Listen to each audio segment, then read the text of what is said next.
call to order at 12:31. Please stand for the pledge. I pledge allegiance to the flag of the United States of America and to the republic for which it stands, one nation, under God, indivisible, with liberty and justice for all. All right. So moving on to roll call. President Fish is here. Vice President Pellegrino is not here. Secretary Wadsworth. Here. Chief Justice Tabor. Here. College Counsel Rep Rossi. Director Reynolds is Director Reynolds. Director Nolan. Director Tanner is not here. Senator DeHaab. Senator Rogers. Senator Self. Here. Senator Fees. Here. Senator Dotino. Here. Senator Rosamilia. Senator Schnorr. Here. Our advisor. CFB is absent. Wildcat Media.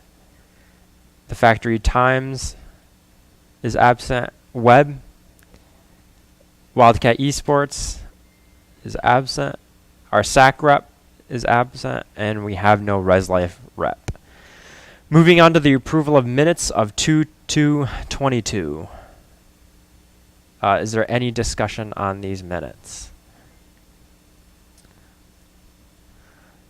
Do I have a motion to change 2022 to 2023? Yeah, when the chair asks, you'll so move. Yep. So moved by Pro Temp Fees. Do I have a second? Seconded by Senator Rosamilia. Is there any discussion on the motion?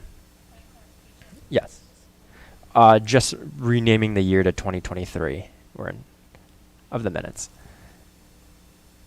Any discussion on Senator Self?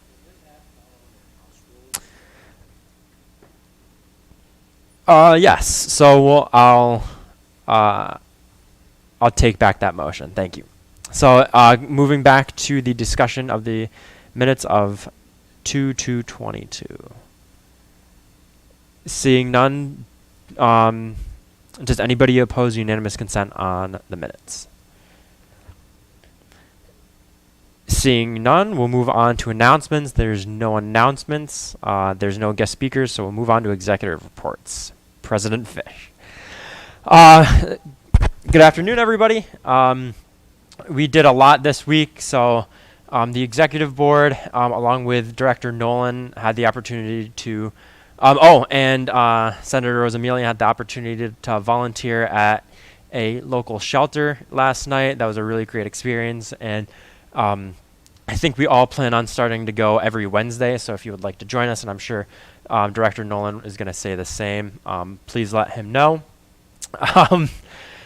Professional Development Day, the planning process is on the way, so be on the lookout for any emails on Professional Development Day. On Tuesday, the Executive Board, along with a lot of senators, and I think the entire cabinet as well, are going to a Higher Education Advocacy Day. We're advocating for or against the tuition hike that the governor proposed in the 2023 budget. Along with other policy changes that's going to affect higher education, including SUNY Poly. Our treasurer interviews have went well. We have a treasurer lined up, and then we also have an assistant treasurer lined up as well, and we're really excited for that. We think the change is going to be really good for the student government. We are currently also in the search for vice president. We have an interim vice president lined up already. And I also think that change is going to go really well for the student government. I'm glad to see a lot of people either stepping up or applying to these new roles. I think this shows that we're doing some great things and students are continuing to want to get involved. Our vice president is not here, so we'll move on to our secretary's report. Hi, everyone. So I don't have much to report today, but I will say that yesterday, as I saw many of you there, we did have a very successful blood drive on campus. We were taking walk-ins, unlike the last blood drive that we had back in October. And I am happy, very, very happy to announce that after A lot of very hard work. We have succeeded our goal of 34 pints received and donated, with 41 pints donated. So to those of you that donated, I do recommend, I have been asked to announce that we recommend that you take the time to download the donor app. That way you have the opportunity to know where your blood was donated, and you get to know, how you help people with this event. So thank you so much to all the clubs that volunteered, all the senators, everybody in SGU, and all the students that offered to volunteer. It's a great help to me, and it's a great help to the Red Cross, so we really appreciate it. As President Fish said yesterday, I did have the opportunity to go with some other members in SGU to a local shelter, and it was an amazing experience. I had a really great time meeting with these people and talking to them, hearing their stories. I really, really recommend that if you have one Wednesday to offer some time, we would love to bring you. Director Nolan does an amazing job there. So truly, hats off to you. With that, I yield. Our Chief Justice. No report. Our College Council representative. No report. Our Director of Public Relations.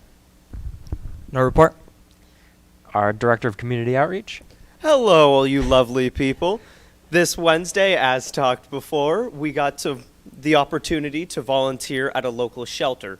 Together with President Jay Fish, Secretary Wadsworth, and Senator Rosamelia, we were able to serve more than 40 people warm food and clothing. Furthermore, next week, I hope to work with our Mark for a food donation that we can provide. If anyone ever wants to volunteer in one of these, even if it's not on a Wednesday, I could get you in, and I'd be more than happy to help you out in that process.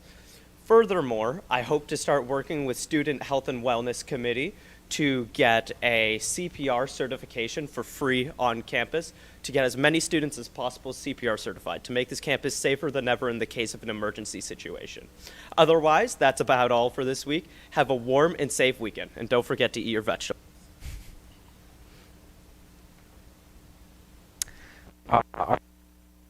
Listen, inclusion is not here, and we'll move on to our advisor, or Ben. All right, moving on to committee reports, academic affairs and technology. Greetings, everyone. I hope everyone is doing well. This week, the committee had met to discuss the goals and have some additional goals added to that will be now long-term. The committee talked about implementing universal design for learning, UDL, into the syllabi of all classes. So this will be over long-term, as some professors might need time to adapt to the new changes. I will also be reaching out to the deans to discuss issues where professors are not keeping their students up to date on their grades. And I have also introduced Brightspace to my committee now, and I will be introducing it to everyone here as well. Brightspace will be officially replacing Blackboard in August of this fall semester, but for professors, they will have access to it in March, so they can start getting used to the software. It is similar to Blackboard in layout, but there are some changes that are yet to be fully shown to me yet. But for orientation advisors, they will have access to this a week prior to classes starting, so that they can show all the new students the software. Training will also be available, from what I've heard, in the library for students that need help with this. Richard Shelton had also offered to answer any questions for anyone that has any issues or any questions they want to ask, or you can voice your questions to me. I am still attending their meetings, which will be next month, March 7th. Voice your concerns on the new software to me or anything about distance learning, and I will bring it up to them. And for professors, they will be having, if you have any videos you've seen that they recorded that you want to keep around, save that video. For Collaborate will be staying around till January 1st of 2024, but after that there will no longer be Collaborate offered to students. There will be a new service being implemented. Professors have been advised to start saving any recorded lessons they have so that they can put it onto a new software service so students can have access to these videos. Same with how professors will have to update their courses into Brightspace now as well. And for logins, if it says login global ID, you will not have to worry about that. That was only for our 3 main people on this project that are on campus. They have told me your SITNet ID and password will still be the same for this software as well. And if you ever want to attend the committee meetings, they'll be every other Thursday, so the next meeting will be February 23rd at 11 to 12 up in the SGU conference room. If you don't feel safe coming in to meet us in person, I have a Microsoft Teams link available. Just email me at sguacademicaffairs@sunypoly.edu, and have a great rest of your week. Awesome. Moving on to budget. So budget met last Friday. We discussed our goals for the budget and some implementations of some new projects.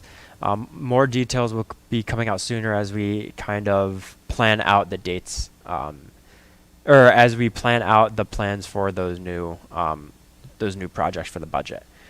Moving on to our class gift. No one has told me no yet, so we will be in the SGU Lounge on Fridays at 2:30. That'll be during a optional period during the strategic planning day tomorrow, so if you're going down there and you did not have an afternoon, you know where to be. Otherwise, I'll yield. Perfect. Moving on to game room. All right, and moving on to DEI and Wellness Committee. I hope everyone's doing well today. I'd like to take a moment to acknowledge that February marks Black History Month. This is a month for us to recognize the outstanding and dedicated work that individuals in our past and present who continue to advance our communities, our country, and our academic communities. I'd like to give special thanks to our CDO, Dr. Mark Montgomery, and our Director of EOP and Multicultural Affairs, Melissa Prest. Both of these wonderful individuals are holding several events throughout the course of February to highlight both the hard work and the struggles of African American people in this country. Here are some of the events I'd like to highlight. On February 14th, Melissa Press will be holding a workshop on generational wealth. The first 20 people to arrive will receive a free book on generational wealth. There will also be food offered for attendees. On February 24th, Melissa Press will be holding a poetry slam from 7 to 9 p.m. in Kinsella A129. This is a chance for students to show off their culture's poetry and other writings. There will also be food offered at this event.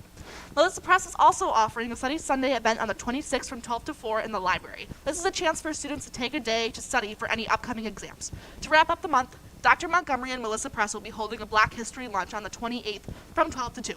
All of these events are incredibly fun, and I highly recommend people to come on over and give their support. Student Wellness and DEI will also be giving volunteer support. February also marks Sex Ed Month. Student Wellness and DEI will be partnering with the Wellness Center to hand out free safe sex kits. Keep an eye out for those baggies that'll be in the Student Center and I believe in also the CC. That's all I have for today, and as always, I haven't said this in a while, stay funky fresh. All right, moving on to food.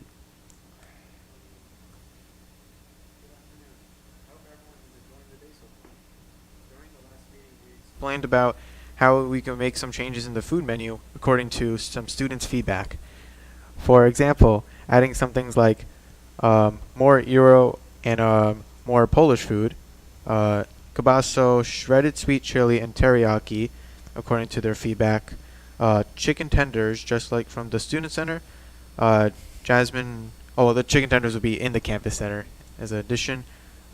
Jasmine rice, like short grain rice, steak and potatoes. More fish during lunch. And also improving on the Alfredo. Also, they want to add Philly cheesesteak, breaded and fried zucchini, Hispanic tacos, and quesadillas, and maybe soft pretzels as well. And as for further updates, there will be labels out showing the food item, allergens, and dietary restrictions on the TV screens, as I heard of, maybe like in the next semester. There was some other feedback from students as well, but I'll keep you all posted if there's further additions. If you want to ask me any questions, you can email me at rosamip@sunypoly.edu or the committee email sgufoodservice@sunypoly.edu. Thank you, and I hope the weather clears up today. I yield. Thank you. Does the co-chair have anything for policy? Seeing none. Safety and facilities. Hello all. At the Safety and Facilities Committee meeting last week, we went over ways to acquire information from students on campus on areas of concern for our committee. We We talked about the lighting on campus and the progress at the north end of Donovan Hall, and the possibility of acquiring a campus map that will allow us to better identify and mark lamps that may be out. Along with the parking lot lights and walkway lights, we also identified lights out in the north end of the Student Center entranceway. The committee discussed the removal of plastic around the stream under the bridge on campus, and will be looking more closely at current blue lights and what could be done to improve their visibility and where SGU could look to place more. The committee discussed the problems of full outdoor trash cans around Hilltop, and will be looking into which crew is responsible for their upkeep and the possibility of moving trash cans to better suit the high demand areas. The committee spoke with Sean Clive, Director of Environmental Health and Safety, about the upcoming 3D printer purchase resolution and what safety requirements are needed to be met for the printers that will be on the resolution to purchase. Our next meeting will be today at 2:30 to 3:30 in the SGU conference room, and all are invited to attend. Thank you. Awesome. Moving on to organization reports. Webb. Hey gang, Aiden Sports here, apparently. The other Aiden Huckrow is feeling under the weather. I hope everyone is having a week. Please come to our events, namely our gingerbread house building event tonight at 7 p.m. right here in the Student Center MPR, and the comedy duo special in Kinsella A112 this Friday at 8 p.m. Doors open at 7. And please join us as well this coming Monday for Anti-Valentine's Day, and stuff yourself a new friend with the stuffed animal activities right here in the Student Center MPR, again at 7 p.m. Thank you. CFB is not here. Wildcat Media. Yeah, no report. And don't we not have a CFB chair at the moment?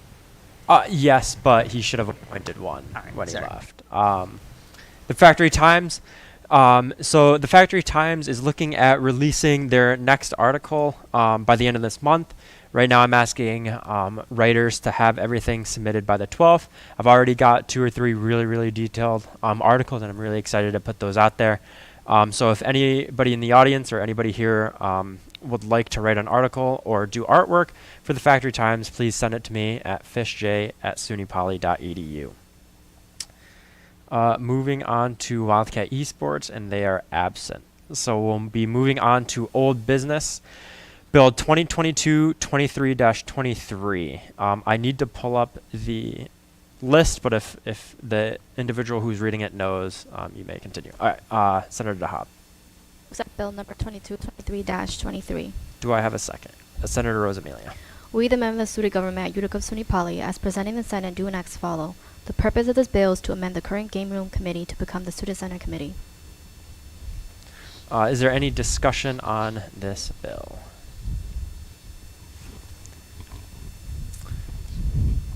Seeing none, we'll move on to voting. All in favor, please raise your hand. All who oppose, and all who abstain. 1, 2, 3, 4, 5, 6, 7. This bill passes 7-0-0. Please just bear with me. Legislation slate. All right. Moving on to Resolution 2223-16. Senator DeHobb. Motion to accept resolution number 2223-16. Do I have a second? Senator Self. We, the Senate student government, we, the Senate of SUNY Poly's student government at Utica, do hereby resolved. The purpose of this resolution is to donate $5,000 to the Day of Giving, $1,000 to the Woman Who Means Business program, and $1,000 for the day at track. Whereas the SUNY Poly Alumni Foundation has asked for a donation, and previous SGU administration has donated, and SGU provided $7,500 to the Day of Giving and $2,500 to the day at the track event last year, therefore be enacted. A total of $7,500 will be given out of line 999 special project, and be it resolved, out of the $7,500, $5,500 will be given to the Day of Giving, and $1,000 will be given to the Woman Who Means Business program, and $1,000 will be given for the day at track attachment package available upon request. Is there any discussion on this resolution? Senator Schnorr. I would like to motion an amendment to add a bullet point under enacted and also resolved. Under enacted, I would like to add the SGU will donate the 2 tickets received for the day at the track to Webb's Casino Night this semester as a raffle prize. And under resolved, the 2 tickets received to Saratoga Day at the track event will be donated to Webb. Do I have a second? Senator Rosamelia. Is there any discussion on the motion? So I'll just clarify that. So last year when we did this, we received 3 tickets with the plan that the executive board was going to be able to go, meaning myself, Dan, and Sean. And then it happened where we were all on vacation at that time. So we decided to give them to the next individuals in line. This semester, I went to the pro temp meeting and I decided that instead of just having that again where there's a chance that 2 individuals from the e-board couldn't go to represent SUNY Poly, we would just give it away to students. So we decided the most equitable way to do that is just to raffle it off as a gift to Webb during casino night where everybody has the equal chance to win it. It was also brought up to if the individual who won the 2 tickets couldn't go, we would also pick the next 3 names and then go down that line. So let's say person number 1, they found the dates out, they couldn't go. The second place winner would then receive those 2 tickets and so on up until the 4th person. So that's the background behind that motion. Is there any additional discussion on the motion? Senator Rosamelia. 1 individual student, not 2 tickets for 2 students? Yes, Okay. it would be 2 tickets for 1 person. So it would be that individual and their friend. And those are like kind of like raffle tickets. Yes. Yep. Okay. Is there any other discussion on the motion? All right, we'll move on to voting on the motion. All who approve, please raise your hand. All who oppose, please raise your hand. And all who abstain, please raise your hand. This motion passes 7-0-0. Back to the discussion of the resolution. Senator Rosamelia. Motion to amend the purpose of the resolution to say the purpose of this resolution is to donate a minimum of $5,000 and a maximum of $7,000 to the Day of Giving, and $1,000 to the Women Who Meet Business program, and $1,000 for the day at the track. I yield. So just a point of clarification, you're not, with your current motion, you've changed the last 2 bullets, but you didn't change the amount. So are you just changing the Day of Giving? Yes, just the Day of Giving. All right. That's it. And can you just clarify that motion again for me?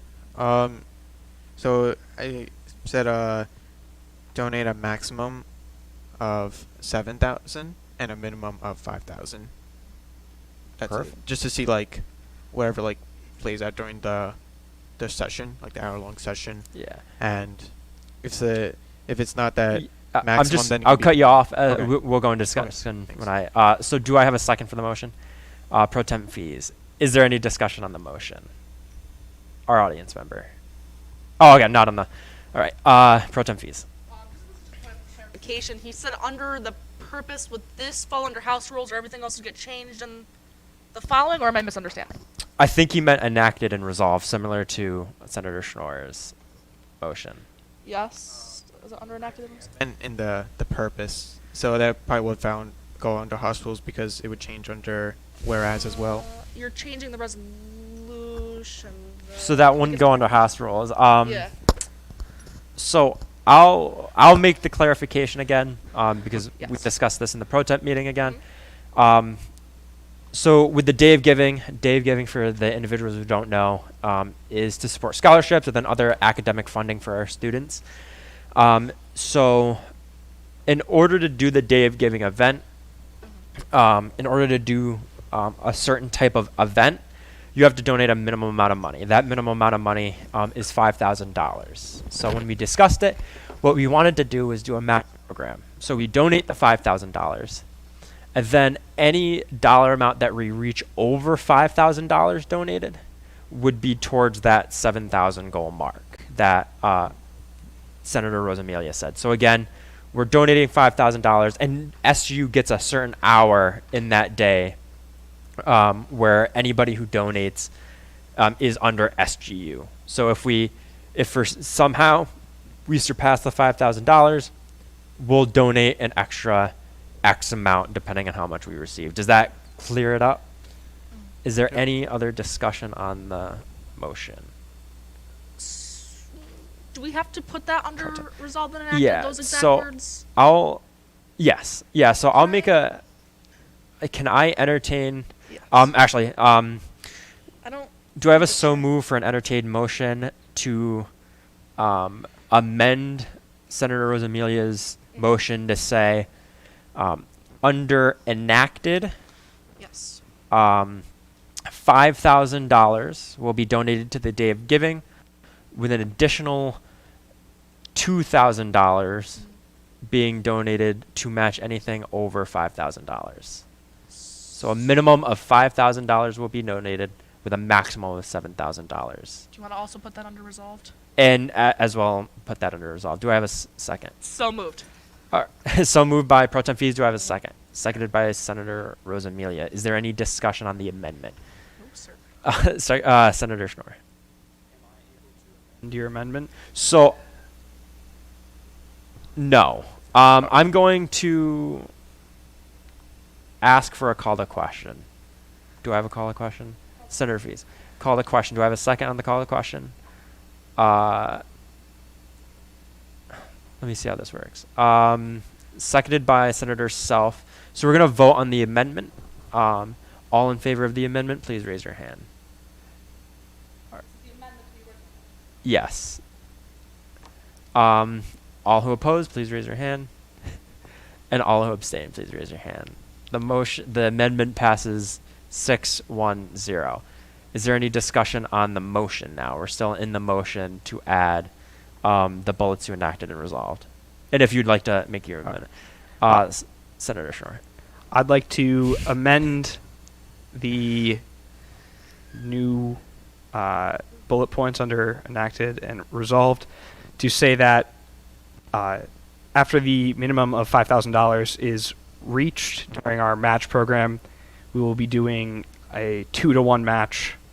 So Up to $7,000. Do I have a second? Senator Rosamelia. Is there any discussion on this motion? Yes. Yes. Thank you. Is there any discussion on this motion or on the amendment? Seeing none, we'll move on to voting. All who approve, please raise your hand. All who oppose, please raise your hand. And all who abstain, please raise your hand. This motion passes 7-0-0. Back to discussion on the original motion. Is there any discussion on the original motion? I'll let you get caught up. All right. Seeing none, we'll move on to voting on the motion. Just as a clarification, it's the motion that Senator Schnorr just said. All who approve, please raise your hand. All who oppose, please raise your hand. And all who abstain, please raise your hand. This motion passes 7-0-0. Back to the discussion of the resolution itself. Is there any discussion on the resolution? Our audience member. So I actually had a chance to speak with Andrea Legata the other day, who's in charge of the SUNY Poly Foundation, or at least she was the one who I was talking to. And I had mentioned that the resolution was on the table. We were having a conversation about something else. And she was curious as to why the amounts were lower this year as opposed to last year. I know that we're in this whole thing where we have to spend a lot of money, and that was never really communicated with her that it was going to be lower, so she was concerned because they were counting on that money. Also, the Women Who Mean Business event was Tuesday. Senator Rosamelia and I were both there, and they can't accept donations for an event that's already passed. And so she said, when I spoke to her, that she would much rather have the money put towards something like the Day of Giving and the Day at the Track because because I spoke to her last week. She said that, it was too late for this Women Who Mean a Business event, which happened on Tuesday. It was a very lovely event.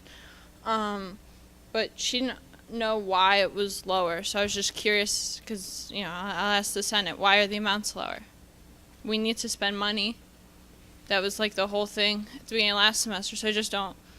It hasn't been clearly communicated about why the amounts are going to be lower this semester. So I'm just curious. I yield. Secretary Wadsworth. So I don't want to drop your charger. Sorry. So yeah, I think that's a really great point, and I'm glad that you did speak with Andrea. I think it is important to remember that the Day of the Track and the Alumni Association, although it does benefit the alumni and a couple students, we did have to look at our spending a little bit. We looked last semester. We did say that we do need to spend a little bit of money, but I don't think that it's something that we need to go out and splurge our money on. So speaking on that a little bit, but yeah, I yield. It says in the resolution, 7,500 on the day of giving and 2,500, or the other way around, 7,500 on the day of the track and. Other way. It says on the resolution. I know because you just read it, and I was like. I'll clarify that for you. Thank you. Yeah, 75 for the day of the giving, 25 for the day of the track. Yeah.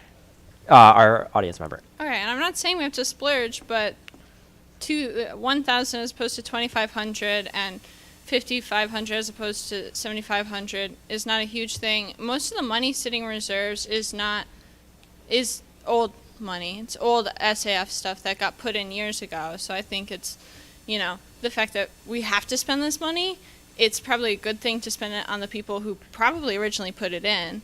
It's probably some, people who graduated. It's money is sitting in the reserves right now, and that's kind of unfair, and it's great that we get to spend it and we get to use it, whatever. But I think that using it for the event and just, keeping the amounts, or at least, just something. It's we're in this whole time we have to spend, and now we're lowering the amounts by just a little bit, and it's just a little strange, and it wasn't very clear as to why it was happening. So I was just curious. I yield. Senator Schnorr. Is to a maximum of 7,000 as of the last motion. Our audience member. Okay, so then I don't really understand how that works because it's not. I know the motion went through or whatever, because it's not. Okay, you kind of explained it. I was trying to figure it out, but I didn't want to get up here and because there were too many motions in motion. I hate that, so I never talk when there's motion. But is it $5,000 flat and then $2,000 added on, or is it, for the hour if they only get $20 in donation, we're only donating $20, but then that also then brings the total down, and it's like, why are we not spending this money that we have to spend? I yield. So I'll just clarify your first one because I don't think anybody here would know. The reason why I decided to cut down the Day of the Track event is because it doesn't benefit all students. It doesn't really even directly benefit the alumni as much. So we wanted to take that away a little bit and do the minimum amount. Women Who Mean Business, that was just poor timing. We had the resolution on the table the first week, and just because of all the bills and stuff that was on it, it did happen to kind of get pushed back. It's admittedly disappointing to see that we couldn't help that. But I think we could do it for next semester. So use those funds for next semester. We could still provide it to the Alumni Association, and then the 5,000. But I'll go ahead and we'll go down the row. Senator Schnorr. So this is just a clarification of the motion in this resolution. The $7,000, our spot as the hour of the SGU donation hour is a minimum reservement fee of $5,000. So we have to donate a minimum of $5,000. We put in a maximum of $7,000 in our match program, which is a 2-to-1 match. So if 2,500 is donated during that time, I believe we will be at the minimum. We will be at our donation of 5,000. And if we reach up to 3,500, the total amount of $7,000 will be donated, as we are doing two for one, $2 from us for every dollar donated by the people. And the purpose of this is to help encourage donations. because you can see that when I donate $5, the total contribution is now 15. So in total, you could be looking at a total contribution during our hour of 10,500 supposedly, or more. But our maximum will be 7,000. I yield. Okay, we'll go to Senator Rosamilia. A little confused on whether if the donations, so it's only coming from SGU, no outside organizations whatsoever, and also regarding the 2-to-1 match, one person donates, and then all the rest contribute. Oh no, for each person it's multiplied by 2. Is that correct? I yield to Senator Schnorr. Oh, all right. So, our hour at the Day of Giving, where all donations are underneath the SGU name, it's our sponsored hour, has a $5,000 minimum donation. So for us to sponsor the hour, we donate a minimum of $5,000. During that time, any money donated by people at the Day of Giving, alumni, anyone else, staff, will be matched and doubled by SGU. So if somebody donates $5, SGU will donate 10, up to 7,000. I yield. All right. Webb.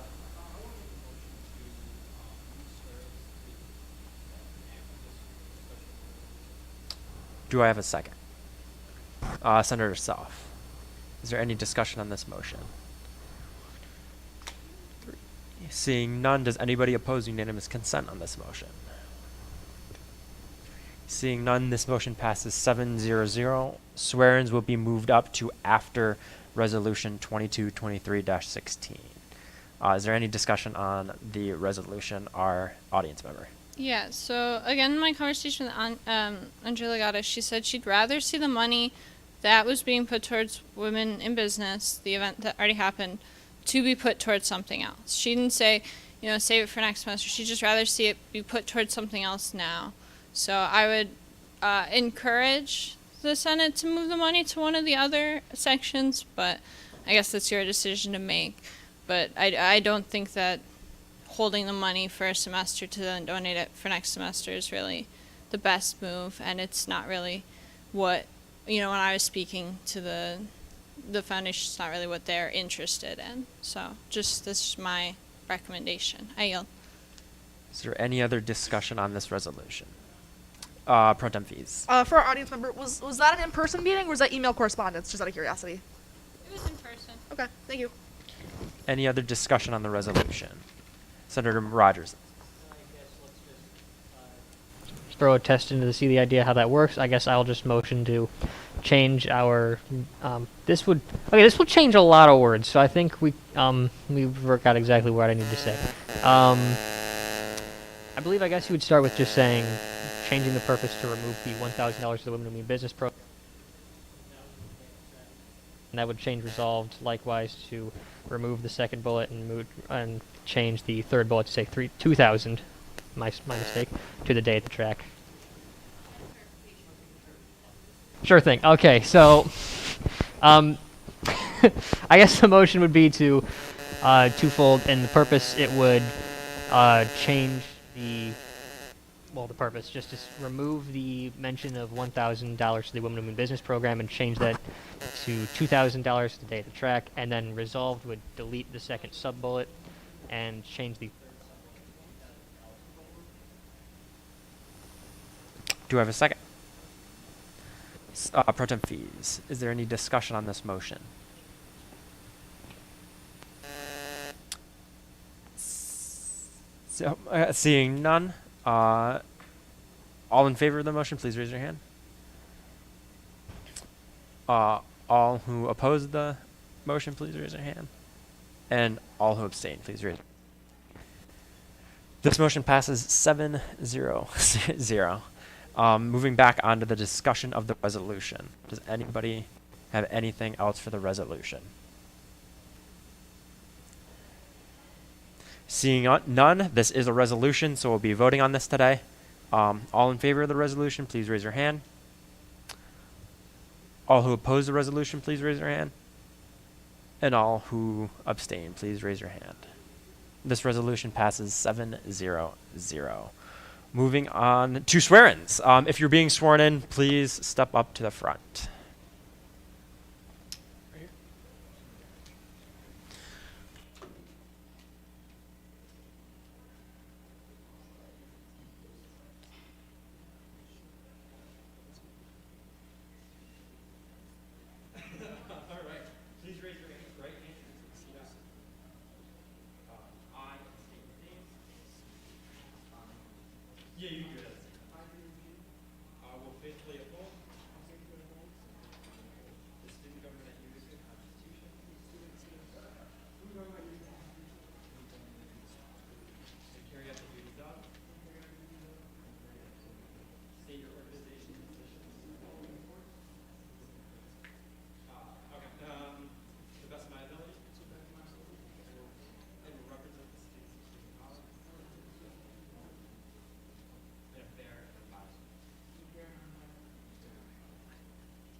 All right. What? Yep. So we'll just give them a few seconds to let them sign. But we will be moving on to Bill 2223-24. So the senator who's reading that, just please be prepared. No, it's not. Hold on. All right, so moving on to bill number 2022-23-24. Senator Schnorr. Motion to accept bill number 2223-24. Do I have a second? Pro Temp Fees. We, the members of student government at Utica of SUNY Poly, as represented in the Senate, do enact as follows. The purpose of this bill is to update and amend the secretary contract for the student government at Utica. The purpose of this bill is to update and amend the student government at Utica secretary position and contract. Yep. As an executive position within the student government. You're good. You just have to do the purpose. Yep. Is there any discussion on this bill? Senator Rosamilia.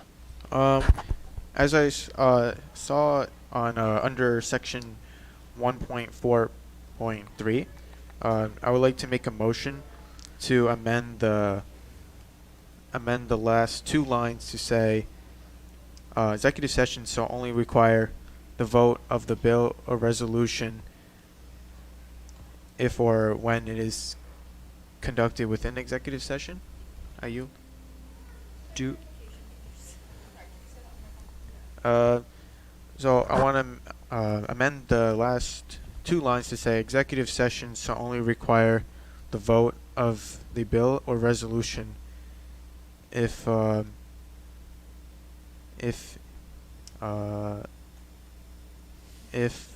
when conducted within an executive session. I yield. Do I have a second? Seeing none, this motion will die. Our audience member. 1.4.1.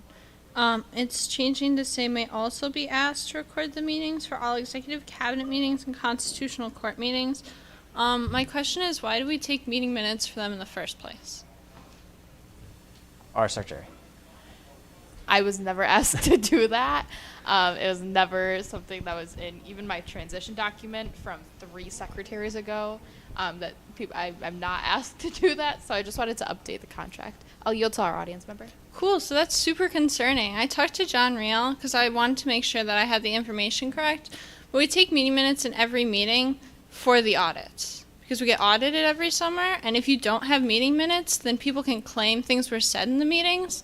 And you don't have anything to say, no, this is what we did, this is what we were talked about. You know, if I don't like someone, I convince a couple other people in this meeting to agree that something was said, that then, you know, that becomes what was said at the meeting. The point of the meeting minutes is to cover the trail, keep sure there's a paper trail of everything. They're supposed to be posted online. And so it's just a little concerning that we're now switching to that not being a thing. I can understand if maybe the previous secretaries or whatever didn't do that, but that's not, I really, I guess, again, in my opinion, I would strongly recommend not doing that because it leaves a lot of like it's, it becomes very wishy-washy. It's very gray now. I can kind of say, oh, well, at the cabinet meeting, they said this. I'm not saying that that's going to happen, but the point of those meeting minutes for all the meetings in every SGU, committee, everything, is for audits. So, I yield. Constitutional court meeting minutes, have those ever been requested in an audit, did John Real say, or? I didn't ask that, but he did say that we're supposed to be keeping minutes of every meeting, regardless if they're asked for or not. And then I remember last semester, some of you were in this meeting with Jen Adams, that if we're audited by lawyers, that they're going to ask for every meeting minute, for every meeting, regardless of whether or not they had been previously asked for. So it's just to make sure that we have all of our ducks in a row. That's why they're required. I yield. Senator Rosamelia. Well, I think after reading that section, when it says may also be asked, maybe that's just putting that point for now, that they don't have to do it. Maybe someone else is required to do it, and maybe they'll take over. If so, the other person wasn't available to do it at that time. I yield the floor. Secretary Wadsworth. Can I ask our audience member, did he say the same thing for executive meetings? Because those are typically private, but if everything needs a paper trail, then are those included as well? I yield to our audience member. So I asked him again last week. I was all over last week talking to staff, and he said that all meetings. He explained to me that every meeting that he is in as an auxiliary service member has meeting minutes. It has the paper trail. And so you would have to ask specifically if these confidential meetings or whatever need to be recorded. But I think he said, or at least when we were talking, because we talked very briefly because I had class, he said better safe than sorry. It's better to have more meeting minutes and more, maybe no one ever reads them, but it's better to have them than to not have them. I yield. Is there any other discussion on that? Senator Rogers. I just wanted to follow up with the question that Senator Rosamelia had asked. If we were to do something like that, I would say you should definitely include who you would be having do that instead in the thing. So I don't know if we can necessarily do that, specifically talking about the secretary contract. No yield. Is there any other discussion on this bill? Chief Justice Tabor. Well, actually, first of all, I think it's actually a very interesting point of contention, because if you think about it, right, the executive cabinet meetings and the constitutional court meetings are not open to the public, but I think that having some sort of record, confidential documentation is kept all the time, and is furnished upon request. So I think that it is something that should be kind of looked at a little bit more, and spoken about a little bit more. I actually am of the mindset and of the opinion that we should leave it. We should, make an amendment or whatever to switch it back to shall also be required. Sorry, Bailey, for giving me more work. No, I know. But I think that the idea of keeping all the documentation is a good thing, because, we don't want to run it. So I'll use an example, the Constitutional Court, right? Those are my things, right? If something... Those meetings are only for very, very serious topics, so having a very, very direct log, I think would be a necessary step there. So I'm going to yield to the floor. Is there any other discussion on the bill? Pro tem fees. I'd like to make a motion to amend Article 1.4.1 to say to strike out they may also be asked, and instead state they shall also be required to record minutes of the executive cabinet session and constitutional court meetings. I yield. Do I have a second? Senator Suff. Is there any discussion on this motion? Senator Rosamelia. Point of clarification. So the same person that was asked, they're also required? Yes. So maybe recommend. Pro tem fees. Yeah. So basically, right, the secretary would be required to take meeting minutes at this. There is a line of succession, I believe, for the minutes already stated, so we don't have to put those in. Like we don't want them to be like redundant. So I believe it's somewhere in our policies and procedures. I believe it goes to the president next, but you can correct me if I'm wrong. There is a line of succession, however, in either our constitution or policies and procedures, so we wouldn't have to state that here. That makes sense? Did I answer your question? I think so. Is there any other discussion on the motion? Seeing none, we'll move on to voting on the motion. All in favor, please raise your hand. All who oppose, please raise your hand. And all who abstain, please raise your hand. This motion passes 7-0-0. Back to the discussion of the bill. Is there any Senator Self? That previous motion does make sense. It's better to have them in case because when I worked for the DOT, just bringing that out here. When I worked for them, everything was recorded no matter the case because if anything ever happened with one of their projects, God forbid, say a bridge collapse, every single document, no matter what it was, is being reviewed, finding out where this issue could have came from, and no matter what, it will be found out if something happened on the engineer's part or the contractor or an inspector. So it's better to have the backups there because then you have, when they go to look at everything and to find out if something happened, you have everything documented now so people can go back and look at it. I yield. Is there any other discussion on the bill? Senator Rogers. Twofold questions.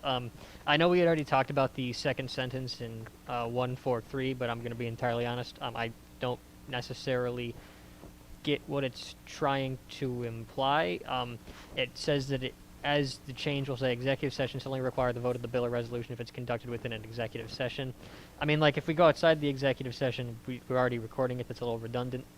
That's just my own personal statement. I guess I'll then move on, because I guess the meat of my question, looking at the change to policies and procedures 1240 states that there should be a minimum of 2 paper copies of the agendas. I'm just curious as to why that would be changed. I do believe they're on that chair right there right now, but I don't really see why we would be reducing them. I mean, I know people don't usually grab them because I didn't know they were there and as an audience member until I sat here, and I will yield to whoever would answer that. Our pro tem. So to answer your first question, 1.4.3, executive session.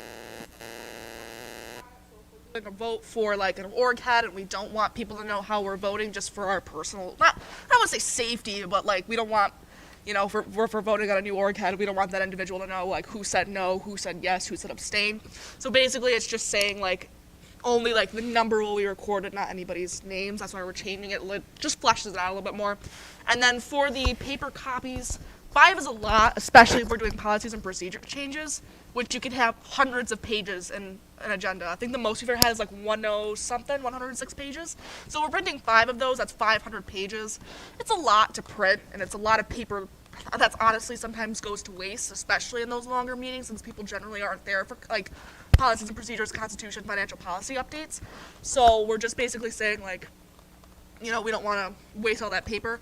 If somebody were to want the agenda and we didn't have any more copies or somebody couldn't share, I'm sure we could absolutely forward them through the secretary or maybe through our office manager. I yield back to the floor. I hope that answers your question. Senator Rosamilia, you're next.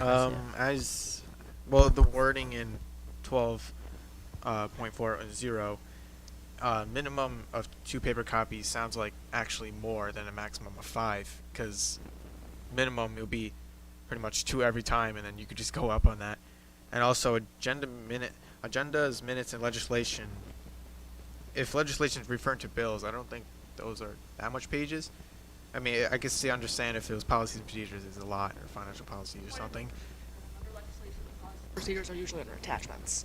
Attachments. Okay. Yes, so you can have like entire policies and procedures. That- You'll see that later when we review our constitution. Okay. I yield back to the floor. I'm sorry, you can keep going. Yeah. Other than that, I don't think. If you want to change the wording, you could like entertain a motion to, but that's only my statement for that one. And also for the executive session question, why would also add a bill in there? Because if someone was announcing their candidacy, it would only be like a resolution, but I'm not sure why Bill's in there. I yield to Secretary Wadsworth.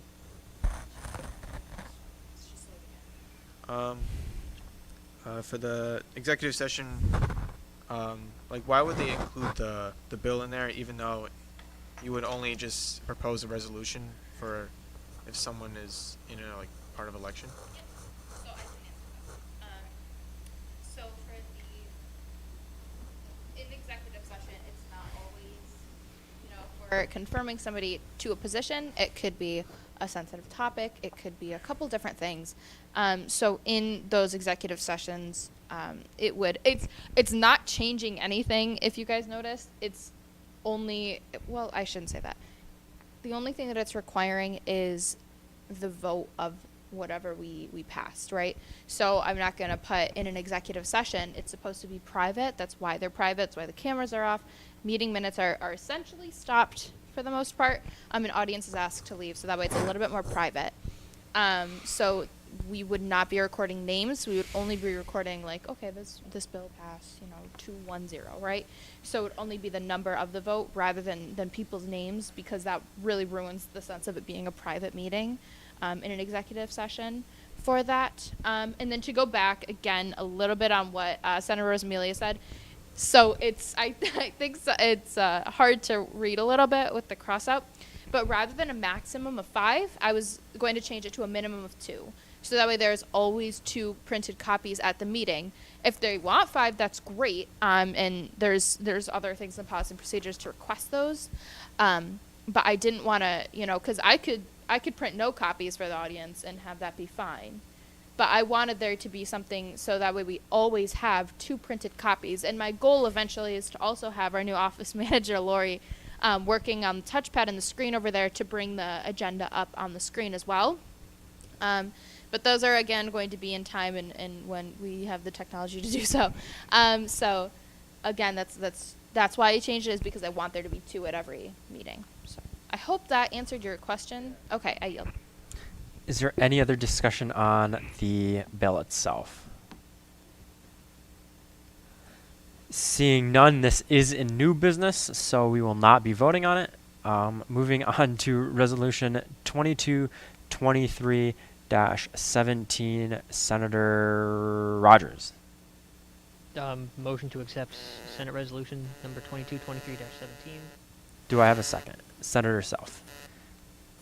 We, the students, I'm sorry, I don't have this pulled around. We, the students of SUNY Poly, Student Government of Utica, do hereby resolve as follows.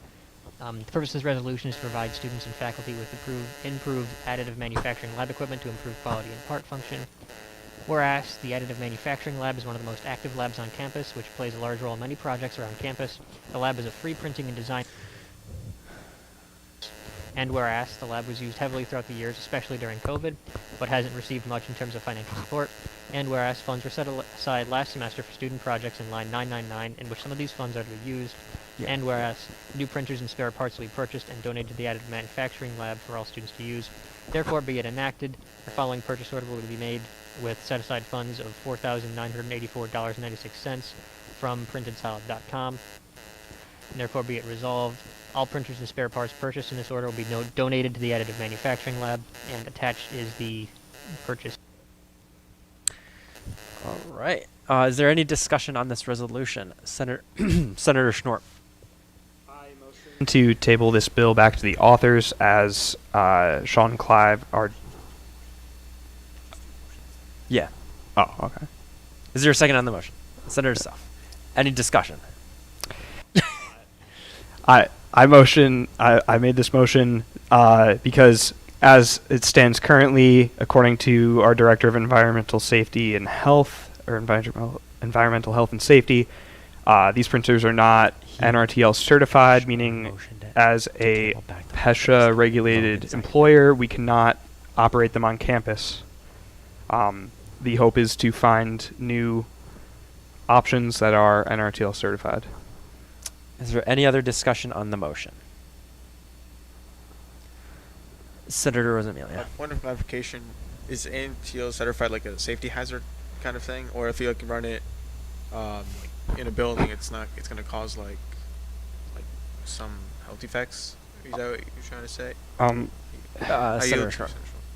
So NRTL is an acronym for National Recognized Testing Laboratory, and it just refers to many different testing laboratories, such as, well, the most common prevalent among them is UL Underwriters Laboratory. This is just to uphold stringent safety standards in our state-employed student workers and also faculty that may use the printers. Is there any other discussion on the motion itself? Seeing none, we'll move on to voting on the motion. All who approve the motion, please raise your hand. All who abstain, please raise your hand. And all who oppose, please raise your hand. We did that backwards. I apologize. The motion passes 7-0-0. So because we'll be tabling it, we'll just be going on to the next resolution as it's tabled to the authors now. We'll be moving on to resolution number 2223-19. Senator Dahab. Motion to accept bill number 2223-19. Do I have a second? Senator Rosamilia. Okay. We, the members of student government at Utica SUNY Poly, as presented in the Senate, do as follow. We, the Senate of SUNY Poly, student government at Utica, do hereby resolved. The purpose of this resolution is to donate $22,000 to the Center for Student Involvement as promised in the Reserve Poll Bill 2223-11. Whereas SUNY Poly student government at Utica has promised to allocate $22,000 from the budget reserve pool to create a pilot program for new employment opportunity for campus and enacted, a total of $22,000 will be taken out of the line 999 special project. Resolved, be it resolved, $22,000 will be given to the Center for Student Involvement to fund their successful building manager position. Attachment, budget reserve pool overview, original request presented to the Budget Committee. Is there any discussion on this resolution? Senator Rosamilia. This might be my only question, but is there a specific reason they put that under special projects? Like, is it considered a project? I yield to the floor. Secretary Wadsworth. Yeah, so it's put under special projects because there's not really a line that's designated for outside of special projects. And because this is just that, it is a special project, right? It's not something that we do every year. It's a pilot program that CSI came to us and asked to help with, and it's really benefited us so far. So, yeah, I hope that answers your question. Thank you. Yep. I yield. Is there any other discussion on this resolution? Seeing none, as this is a resolution, we will be voting on it today.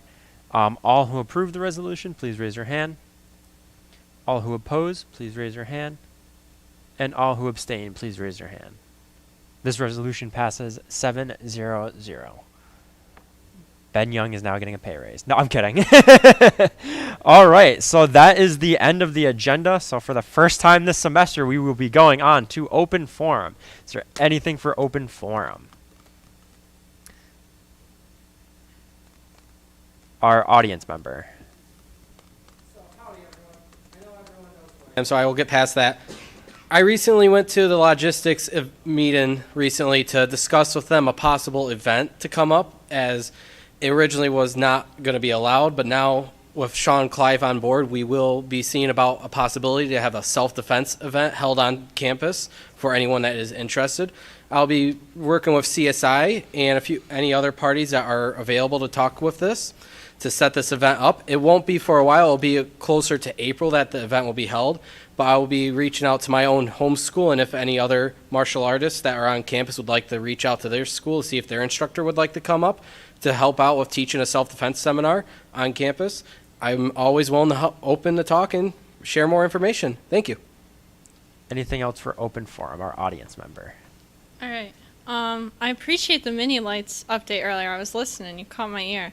Very excited about that because the light situation is getting worse day by day. We need a temporary fix now. I brought this up last semester, and it has become a public safety hazard. If you walk from the Walter the Wildcat statue, as I did yesterday, to 80K, which is one of, I would say, the most traversed area, you know, where from the biggest dorm hall all the way over here, you hit at least 10 lights that are out. 10. It is pitch black in sections. I can't see when people are coming at me. There's ice sometimes. You get slippery. It's not safe. It's so scary walking on campus at night because you can't see anything.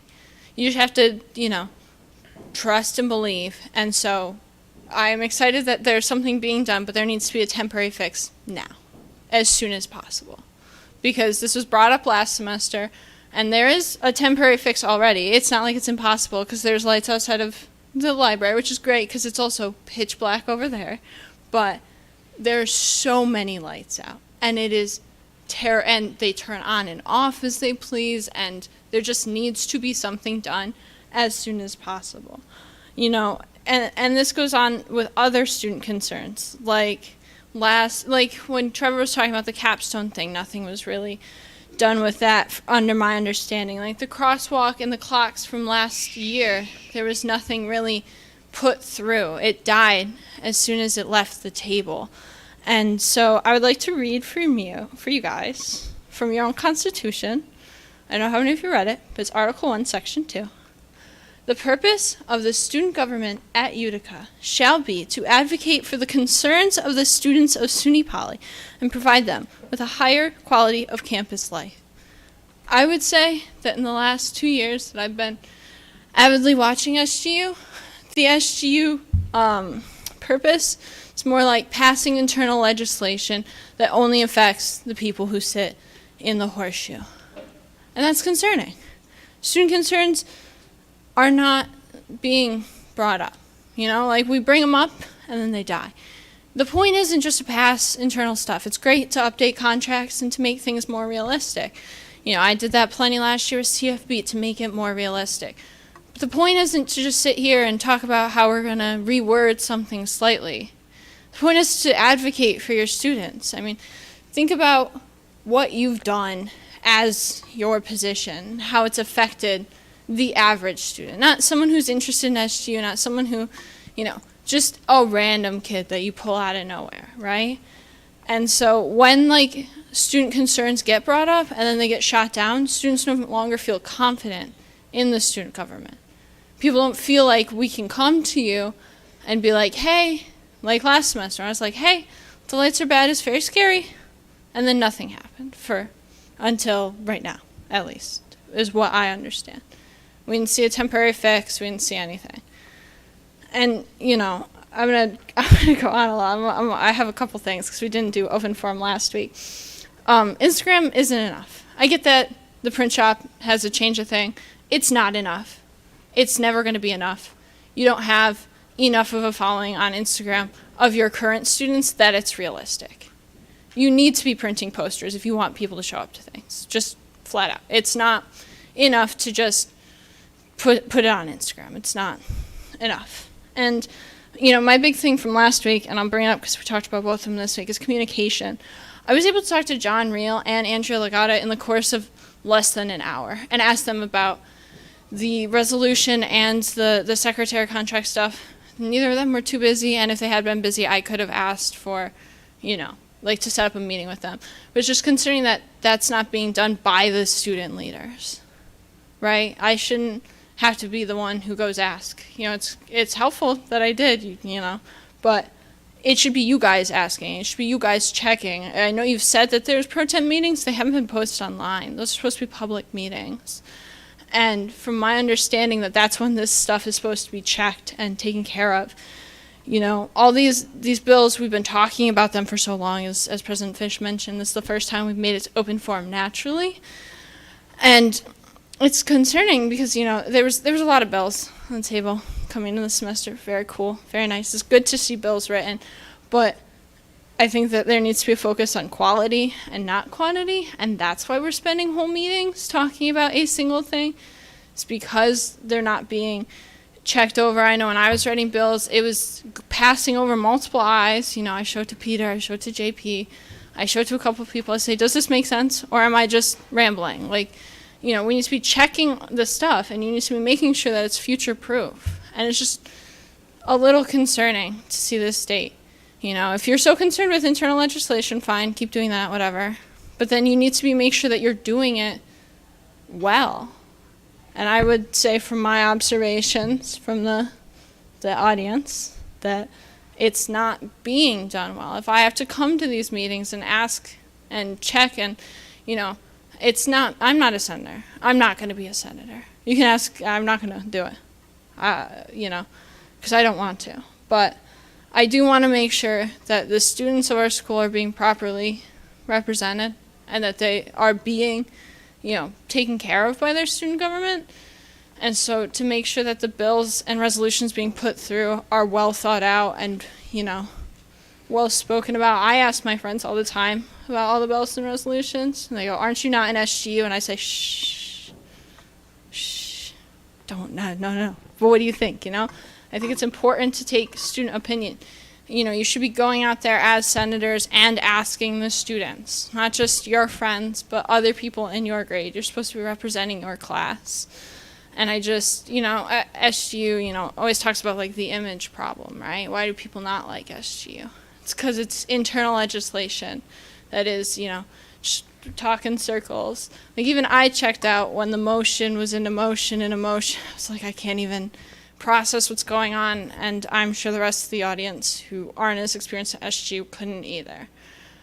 And so I think SGU should take a look at helping the students. And if student concerns are being brought up and they're being put on the table, like the clock and the crosswalk resolution, that something should come of it. Because I'm really disappointed that the clock thing didn't go through. I've been disappointed. I really loved that one. That one came from my good friend Ryan, who transferred here. He was like, "Why are there no clocks?" I was like, "Oh my gosh, there are no clocks in the classrooms." Like, that's crazy to me. And you know, we got this resolution up, we got it through, and then that was it. There's nothing. There's no clocks. Very sad.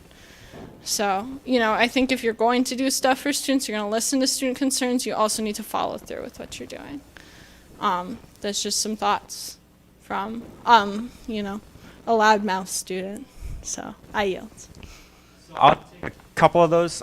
So we'll start from the back going forward. The clocks and the so I think the only individual who would remember would probably be Senator Suff and Pro Tem Fees. Thankfully, these resolutions, we have meeting minutes for it, ironically. So on November 12th, with the Safety and Facilities meeting, I have minutes from December 19th, 2021, written by Senator Self, who was then the co-chair of the meeting, with guests, myself, our audience member who just talked, an old president of the esports organization, Mike Taper, which I assume would be Mike Tabor, and Chris Riccardi. So to speak on we called it the TikTok on the clock resolution. TikTok on the clock. The faculty during that meeting discussed that maybe this could be a class gift to assist with the funds. That year we didn't go with that. I don't remember exactly what we did in 2021. We decided to earmark it. That's what the committee decided on. And then the faculty had concerns with the maintenance of the clocks and then the cost. Obviously, if you get LEDs, then you're going to need batteries. If you get manual clock, or if you get just like a normal clock, then you're going to have to change all of them during daylight savings, because there is one more round of that. The cost would be about $20 per location, and then obviously more for the LED ones. There was a concern by the faculty members that the cost outweighs the benefit because everybody has cell phones, computers, and the professors obviously have access to those computers as well. I will say though that, can I just use your name instead of audience member? Yeah, okay. You can just call me Emma. I don't care. So Emma did say that this was a concern because students didn't know what time it was during tests. And then the faculty member then went back to say, to a reply of asking the professor. And then he also said that it was in a 5-year plan to add the clocks, and that the treasurer at the time mention that he would look into seeing if SGU could support the purchasing of the clocks. I'm not sure if that ever happened, admittedly. So we'll go to our audience member. Or I don't. I know I remember the resolution passing, but the whole thing was specifically for like tests. Because I sit in tests sometimes. I have a terrible sense of time. If any of you know me, you know that for a well-known fact. I can't show up to anything on time because I can't even guess how long it's going to take me to walk to like Kinsella. Like, I'm going to think it's like 1 minute. It's like 10 minutes later I'm there. It's like so confusing. So sitting in the tests, you lose track of time. And if you look at your phone, you're cheating. Like some teachers just lay it down like that. So just to make sure, like, the point of that was that it passed, it went through. That's why I brought it up. That SG was going to do something. I don't remember exactly what the resolution said because it's been a while since I looked at it.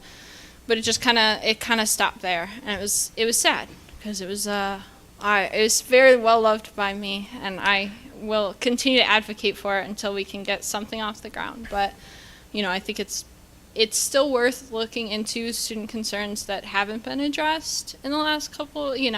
That just kind of died as soon as they, you pass the resolution and then you stop, right? And I just want to make sure that that's not happening for student concerns. So I yield.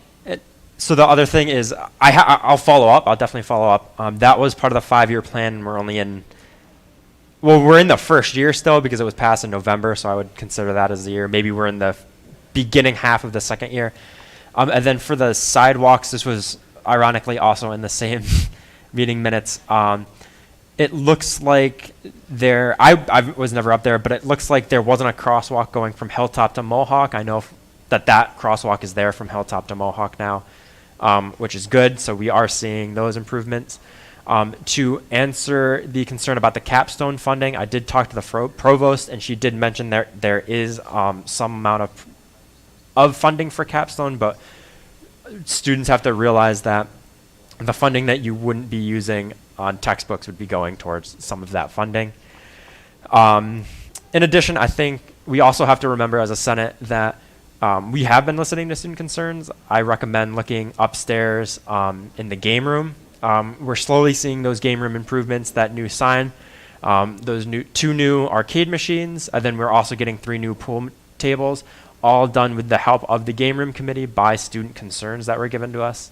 The food committee, just in his report, gave a list of student concerns that he brought to the food committee and discussed.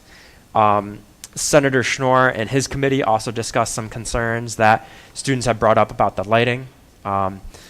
Senator Self and his committee brought up the concerns of the self-defense classes.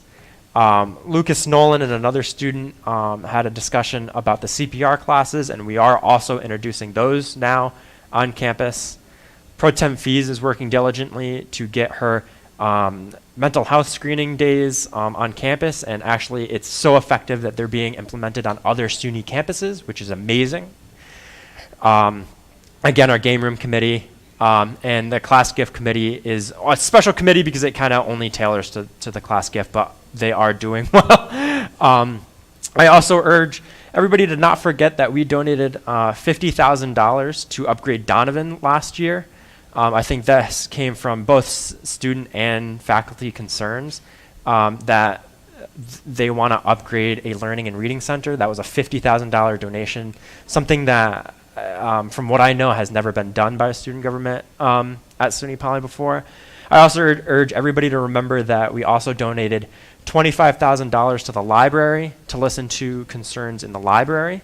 I sent out a poll, and it's been going on for about 2 weeks now with the help of the Academic Affairs and Tech Committee to get feedback on the library. That has been going really well, and with the help of the Student Success, or the Office for Student Success and the Provost's Office, we've been able to find 3 websites, hopefully, that can make improvements on that library, also from student concerns.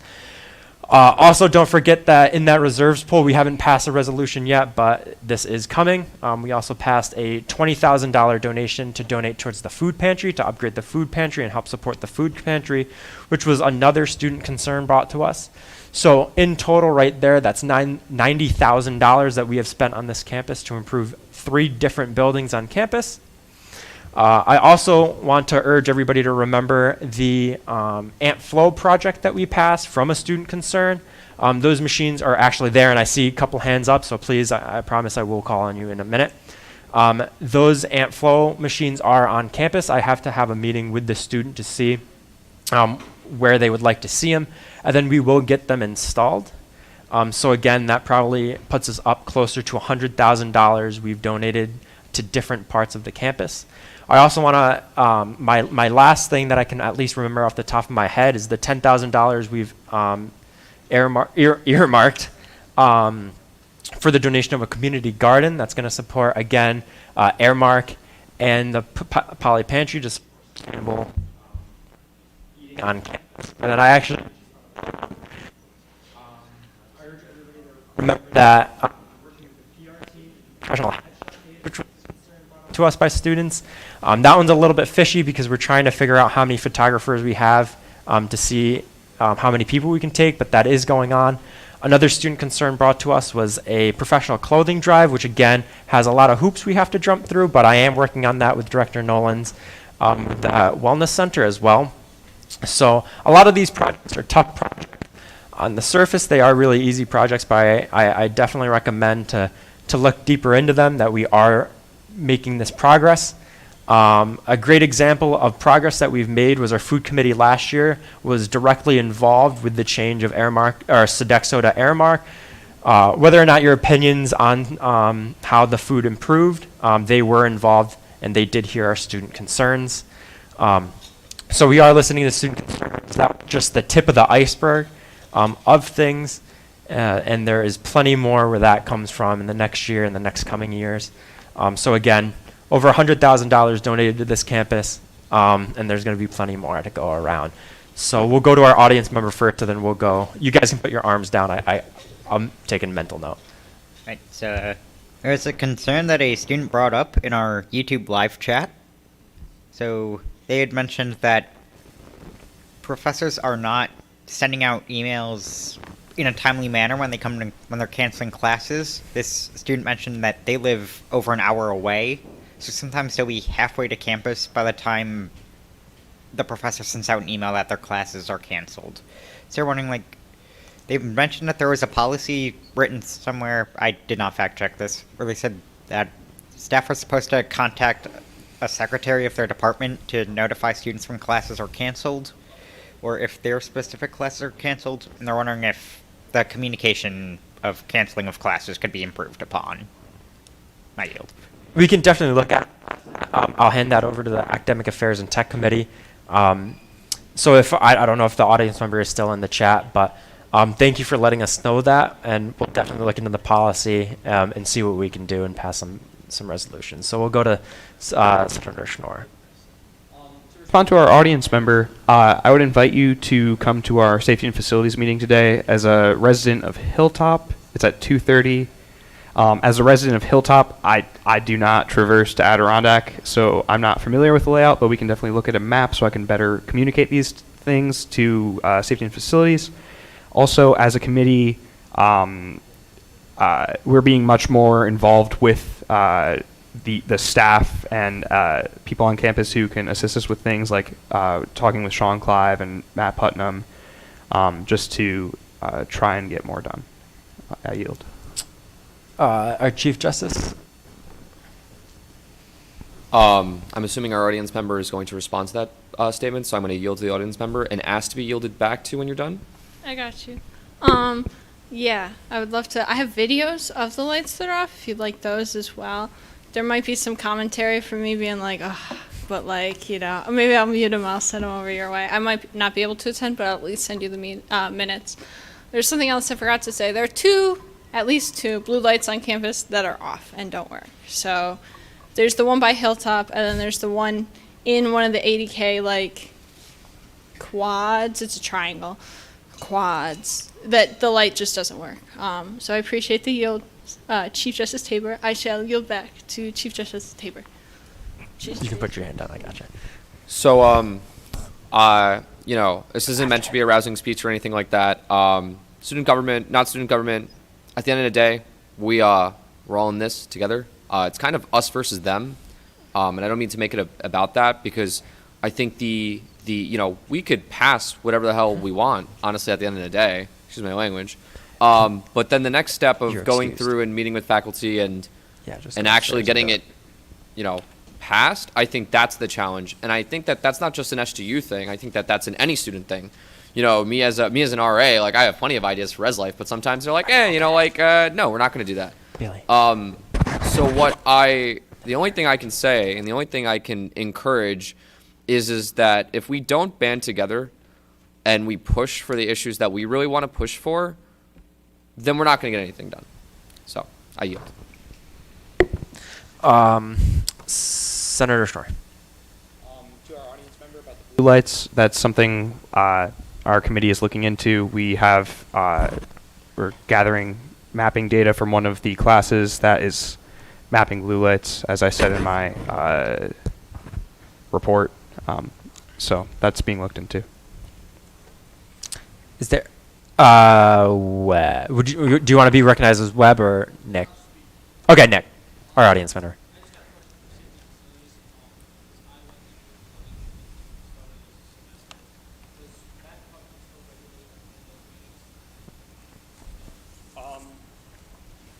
So last, I joined as a senator probably 3 weeks before the end of last semester. I had the opportunity to go to safety and facilities meeting before the end of the semester, and at the beginning of the semester, the senator who was the head resigned. During that time, there appeared to be no real contact with Matt Putnam, so I'm keeping in the loop with him to better serve us. Where's the bucket? Is there anything else for open forum? Don't forget the $5,000 we also tried to donate to the 3D printing lab. So that probably bumps it up to an equal $100,000 that we've donated on campus. That one got delayed because of safety concerns, which is reasonable. But we still plan on doing that too. So $100,000 touching almost every academic building on campus. So also the projector. So with that, do I have a motion to adjourn? Just give me 1 second. Are there any swear-ins? Okay. Do I have a motion to adjourn? Motion by Senator Pro Tem Fees. Do I have a second? Senator Schnorr. Does anybody oppose unanimous consent? With that motion 0-0. We will adjourn at 1:58 p.m.